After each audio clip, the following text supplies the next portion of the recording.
Hey, some good lightning. Okay.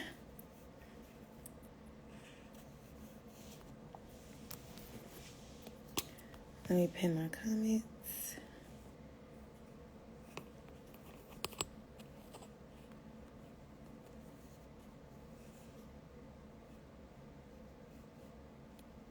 Hey guys, come on in. Come on in, come on in. All right. Come on in.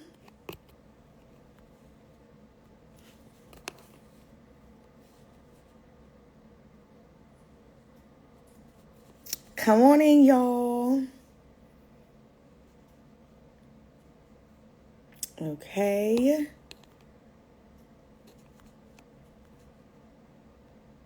Perfect. All right. All right. Everybody's joining in.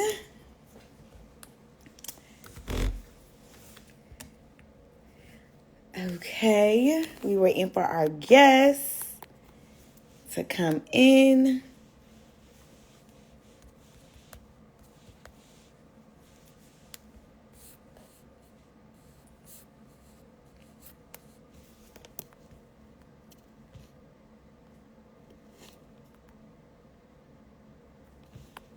All right.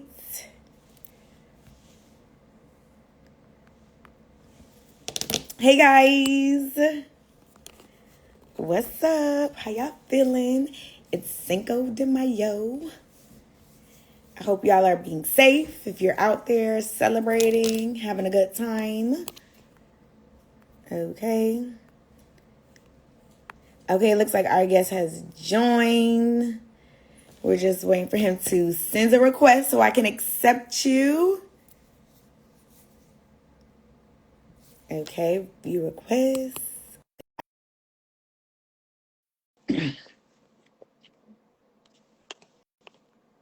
It should be loading. Okay. Okay. Can you hear me? Testing 1, 2, 3.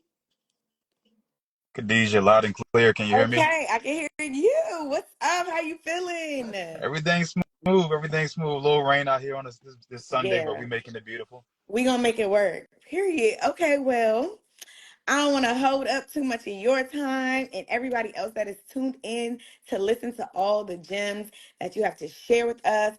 So let me just say, welcome everybody to the platform of Official Melanin Con. I am your official host, Khadijah Corey, the PG Princess. Okay, and today we have a special guest with us who is going to give us a little rundown on some real estate, some finances, a little bit of everything when it comes to building generational wealth. So we are going to turn to somebody who is a guru and already doing these things so we can go ahead and take some notes.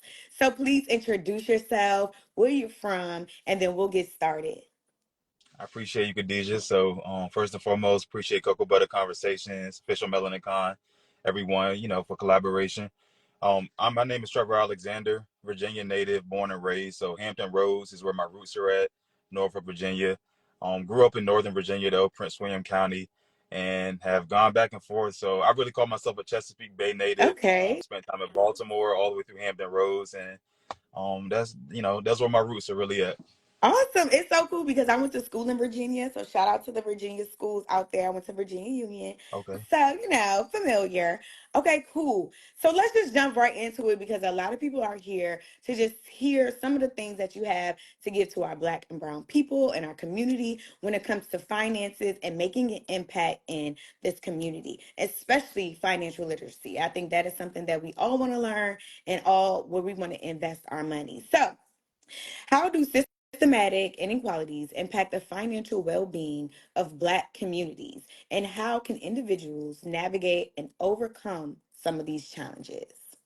That's a that's a great question, right? So, at a systematic level, right, the first thing that we're seeing is always just about the the cost to be illiterate, right?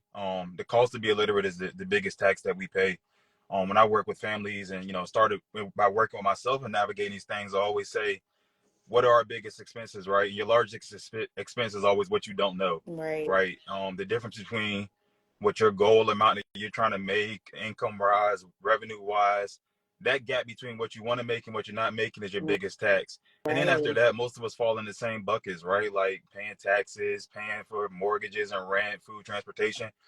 But it's at the systemic level, that's the biggest one, just illiteracy. But now things have changed so drastically that we've got too many resources to not be literate, right? Right. And it just starts with just by absorbing any type of content that you're most comfortable with. So if you're a podcast listener, listen to a million podcasts. If you read books, read books. If you just want to be around people that are where you want to be, you got to just take it in where you can, right? Okay, no, those are really good. And I hear you talking about different resources. So that kind of segues into another question that I may have for you. So, what are some financial strategies, some resources that you may recommend for Black individuals looking to build generational wealth and break some of the cycles when it comes to economic disparities? It's a great one. So I'm gonna hit on two main things. Okay. One is for the more emotional side, what we call, qualitative, right? And then other, we'll get more tactical on the actual quantitative numbers and real strategies. From the emotional side of the appeal, especially for our Black people, this is the biggest burden that I'm seeing right now. Number one is that we have to be more open to multi-generational housing, meaning moving together, shacking up with one another. That trend is affecting us. It can affect us in the most positive way, in my opinion.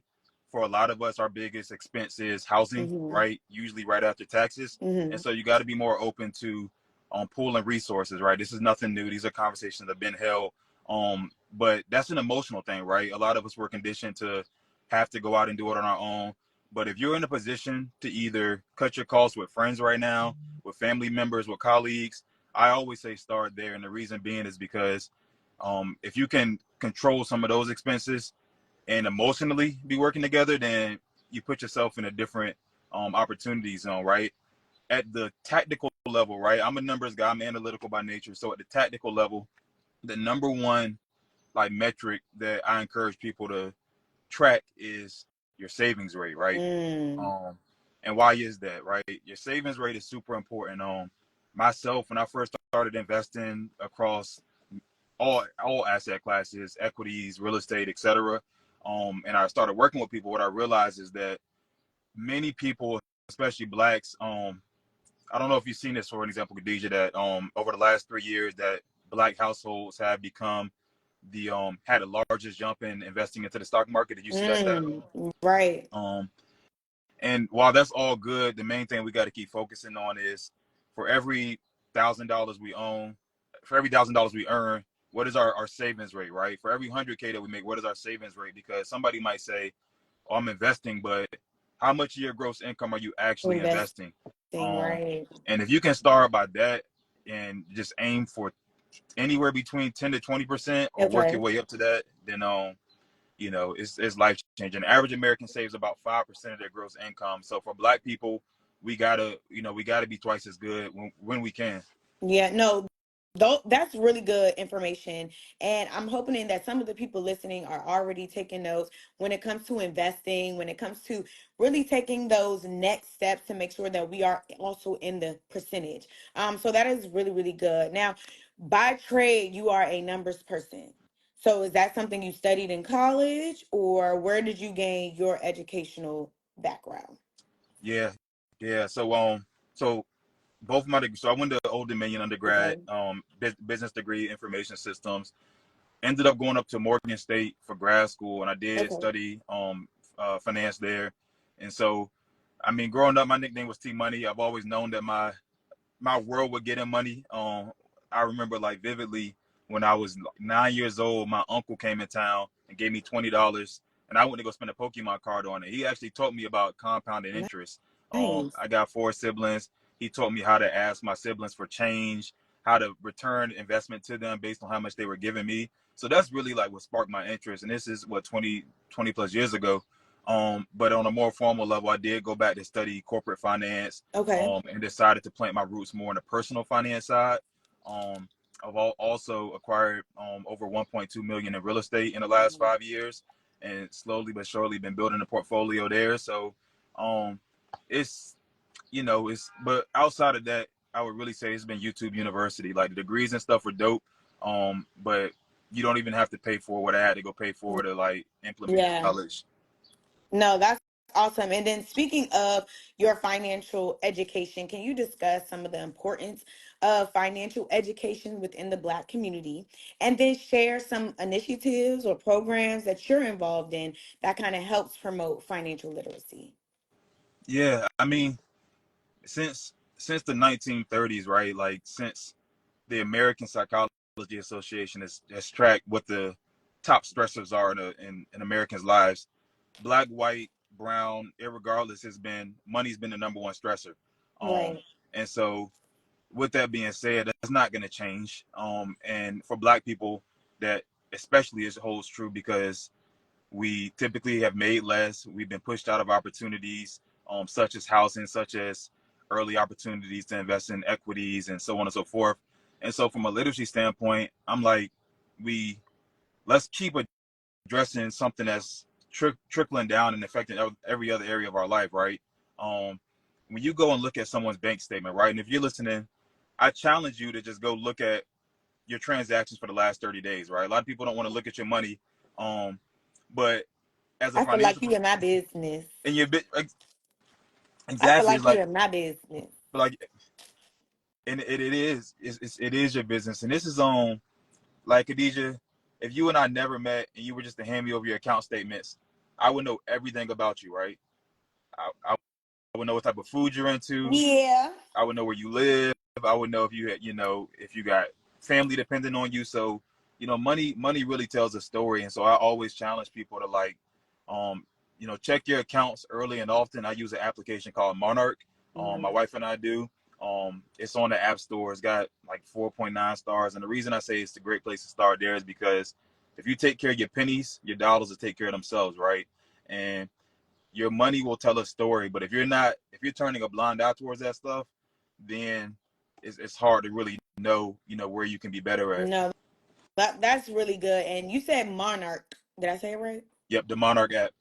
The Monarch app. So if y'all are listening, the Monarch app, download it now and let's start. Like we have to start.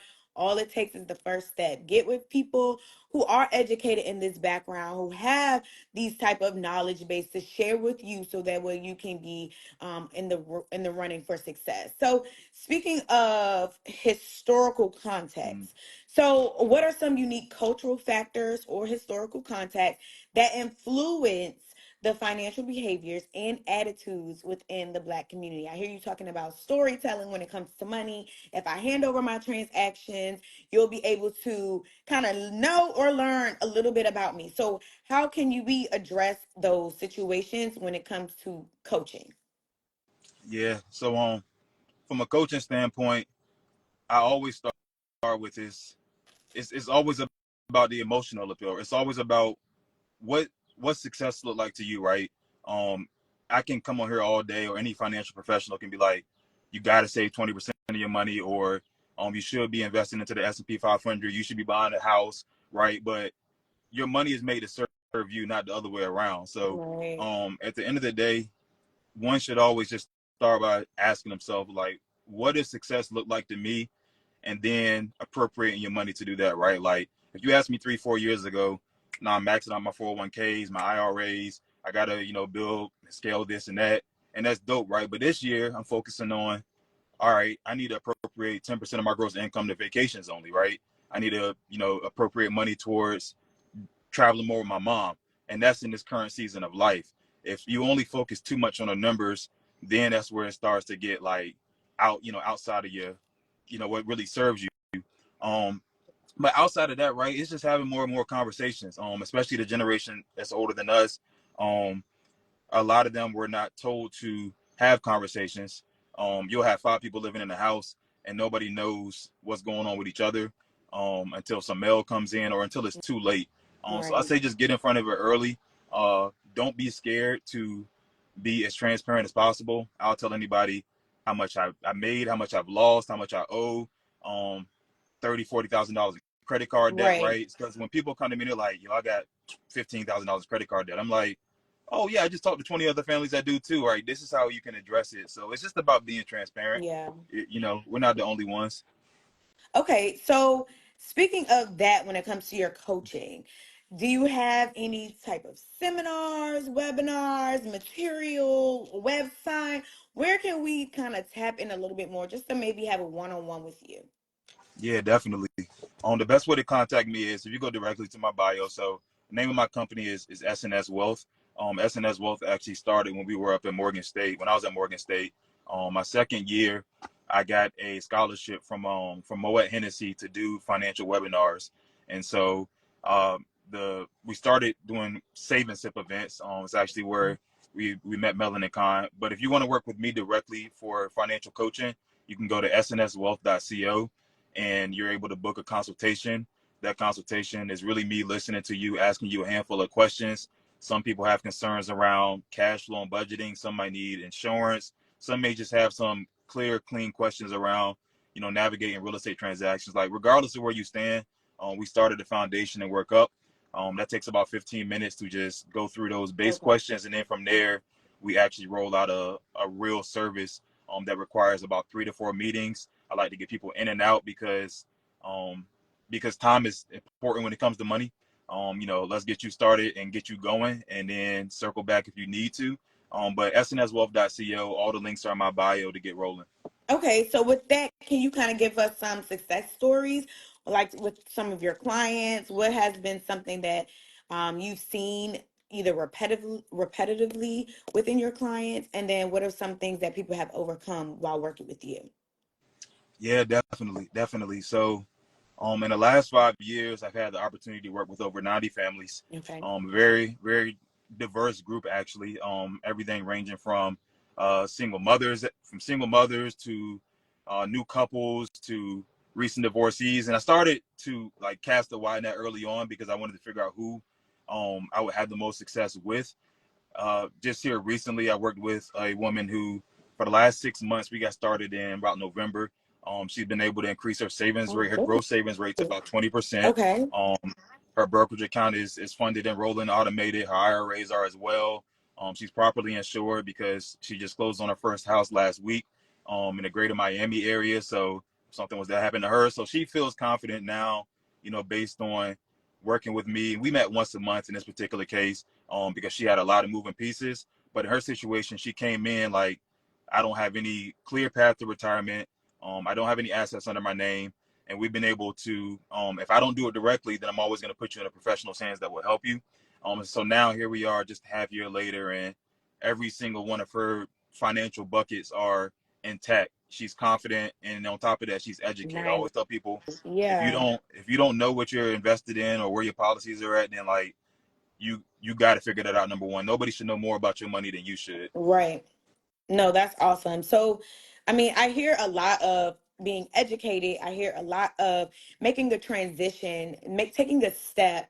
And so those are really important things. So now this question is more so geared to our entrepreneurs out there. Uh, So how can a Black entrepreneur overcome obstacles such as limited access to capital mm, and resources to successfully start and grow their business? that's a great question. As Black entrepreneurs, so a lot of stats out here, right? Venture capital, private equity, all this different money that's typically utilized to start one's venture.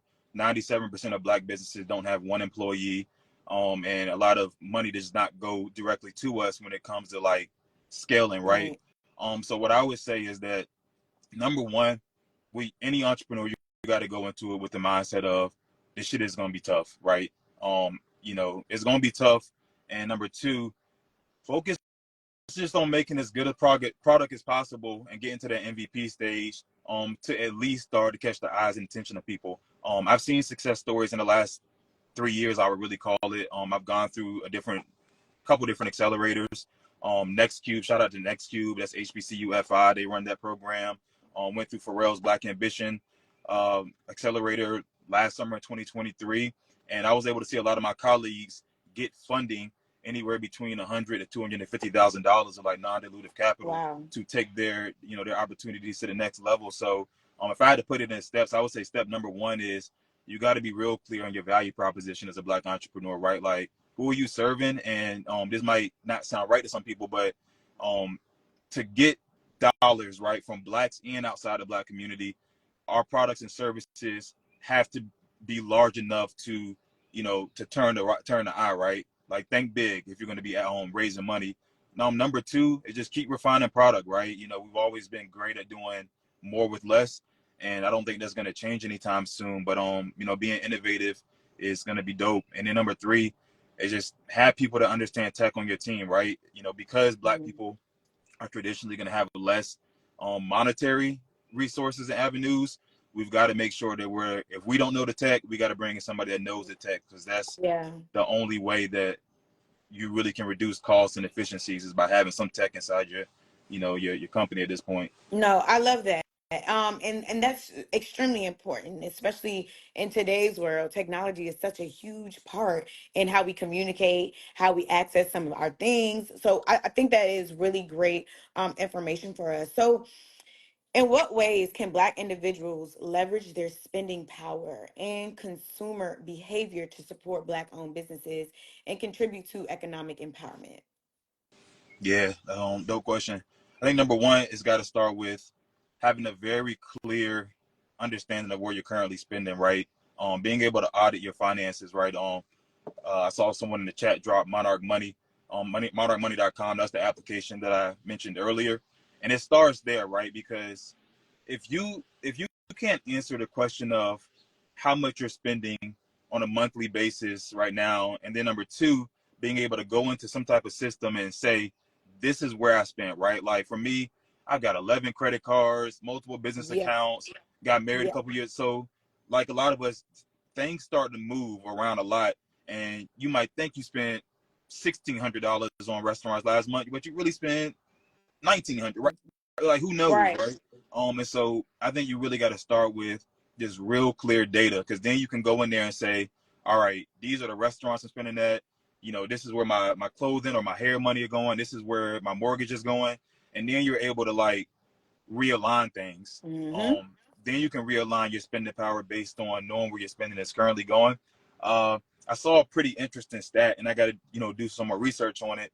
But it's the whole conversation of if Black people um, support Black businesses, will that get us to that next level of like that next economic threshold? And it's a lot of debate on that. I'm still undecided based on where the numbers stand, but at its simplest level, if you want to see more Black people thrive, like just shop with more Black Yeah. businesses, right? Like that's been a thing. But I think taking it a step further than that is knowing where your dollars are currently going and being able to like really audit that at least one time per month. No, that's great because I know my dollars is going to food all the time. So I gotta get it together and just maybe stop eating all together. But no, seriously, that is really, really good. So I'm hearing everything you're saying, and it's so important to know where we're putting our money. I know a lot of people are shopping, a lot of people are out, and it's just so many things. But when you can actually track and understand, I think that is something that's super important.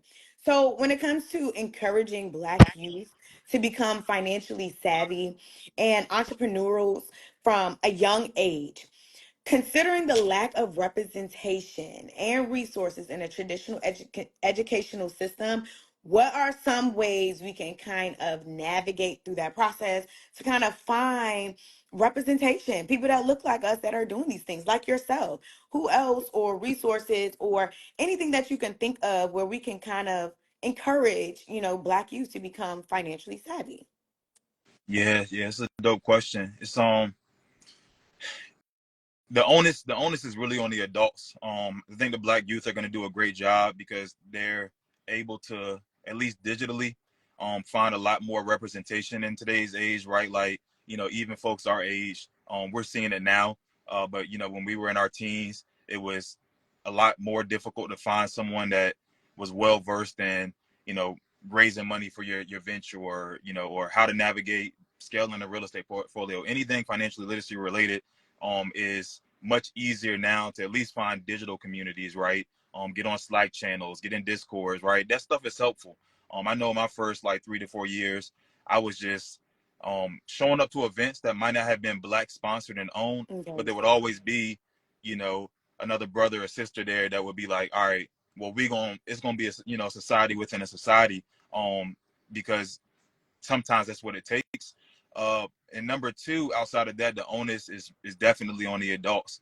You gotta go pick your nieces, your nephews, and like bring them into those conversations. If y'all look at a recent post on my page, I just moved back to Virginia from Texas about 6 months ago, and so my nephew, where I'm in the same house as my nephew right now, and he has a mind for money.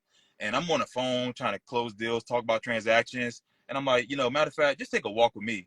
And so if you look at my page, I'm showing him a neighbor's house that we're trying to acquire actually. And it's going to be his first investment property. I'm like, yo, Wow. this house is going to cost this much. How much is it going to need in renovations? Then I'm taking him across the street. I'm like, do you think we can ask the city of, you know, the city to actually uh, fix this sidewalk? Maybe we can put a bid on this, right? And subcontract out to some, you know, to a construction company. So just bring them in, right? People need information 10 years before they get it. Don't give your 13-year-old niece a book for 13-year-olds. Give her something that a 23-year-old is going to need so that she can implement it when that time does come. Yeah, no, that's really good. Like an educational background, especially when it comes to not getting the knowledge in advance, getting the knowledge ahead of time. Because like some of our parents haven't been taught this, and so they're just now getting the hang of it and trying to teach us. And I think the generation after us are already doing a stellar job because they're already ahead of the game. Yeah. So when it comes to your financial coaching service in the Black community, how do you navigate with race, gender, and social economic status to provide holistic support and encouragement to your clients? Yeah. That's a good question. So I'm always open to hear anyone's, like in our initial consultation. Um, I'm always going to hear at least where they're at and then advise them based on that. So, for an example, early on, I would work with any and everybody. And I realized that if someone's coming to me and they have no cash flow, right? Like I make $50,000 a year, but I'm spending $49,000. I'm not going to charge you because at the end of the day, you only got $1,000 extra per year, which is less than $100 per month that you can actually do anything with. So I would be lying to you to say, you know, let's get you rolling and investing in Apple, and then you're not there yet, right? I'm gonna tell you, take a step back and instead of spending $1,200 with me, you need to go spend $1,200 on something that's gonna allow you to increase your top line, right? Or I might just say, look, you're spending 50% of your money on your apartment. You got to humble yourself and go shack up with a friend or family member so your bottom line is decreased, right? And so I'm never going to charge somebody if you're not there, because at the end of the day, that's it's unethical, right? But for those who are available, like the best type of clients that I'm working with right now, they got enough cash flow to invest in a service, number one. Number two, that additional cash flow, they just need some guidance. They need to be able to see a map of, all right, what does it look like if I automate my investments for the next 5 years? What does it look like to be able to take more tax deductions, or, you know, work with a CPA or work with a real estate professional that can guide me, right? I've had so much help in my life with people that held my hand, that that's really what I'm here for, just to hold somebody's Yeah, hands, pivot you in the right direction, teach you some game, and then you go, you know, you go take it to that next level. But yeah. it's always case by case.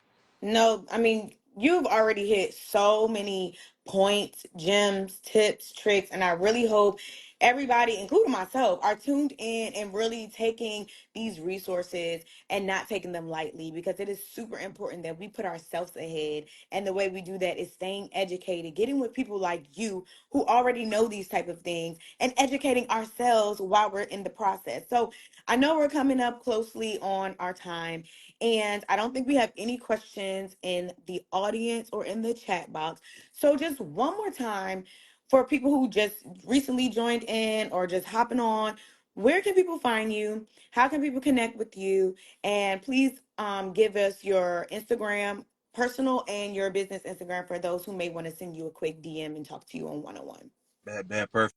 Yep. So again, my name is Trevor Alexander, based in the DMV area. Our services are nationwide, and the best way to contact me is directly on my personal IG at the moment. That's Trevor A Alexander. Email is Trevor at snswealth.co. That's SNS. And the stepwise process is really just schedule a 15-minute phone call with me. I'm more than willing to always hop on the phone. From there, I'll let you know if if it makes sense to work together, right? I got to fit with you. You got to fit with me. I love helping families. This is a passion for mine. And and from there we get rolling. Typically what our process looks like is within the first 30 to 60 days we go from the ground up, everything from cash flow, insurance, real estate portfolio, making sure that you got all the resources, so when it is time for you to take action, you're not second guessing if you have the resources to actually make a move. I've helped over 90 families. Myself personally own over 1.2 million in real estate and $250,000 in the stock market. Been investing every month for the last 100 months, over 8 years of never missing a beat when it comes to investing. Investing what you know. If nothing happens overnight, increase your savings rate and do it alongside family. Don't feel like you're ever too good to move back in with your family. Support your mom, your dad. Bring people along with you. Right? It's a lot easier when we work together with certain things. So that's me and my philosophy in a Yes. nutshell, and I'm open to sharing more game with you. Listen, Trevor, first of all, we thank you so much for just coming onto this platform, Official Melanin Con, and just sharing all of those gems, those tips. I mean, we really need to put ourselves in position to win. And it seems like you're the guy to help us do that. So we really appreciate you for stopping in to chat with us. Just one more time, everybody. My name is Khadijah Corey, the PG Princess, your official host for Melanin Con and Cocoa Butter Conversation series. Thank you so much again, Trevor. Make sure you guys are following myself at about.khadijah and Trevor on his personal Instagram so we can all stay connected in our communities and help each other win and grow. So please stay tuned for the next series we will be having coming up soon. So if you're not already following the page, please do. Thank you so much, Trevor, for your time and all of your wisdom in this financial journey that we're all on together, because I need to stop spending money on food. We definitely, hey, look, it's tough out here. So many fire spots. But we can definitely connect. Thank you, Khadijah, for all the amazing questions and everybody for tapping in. Y'all know where to reach me. Thank you again, and let's keep things rolling. Have a great day, everybody. Thank you so much for tuning in.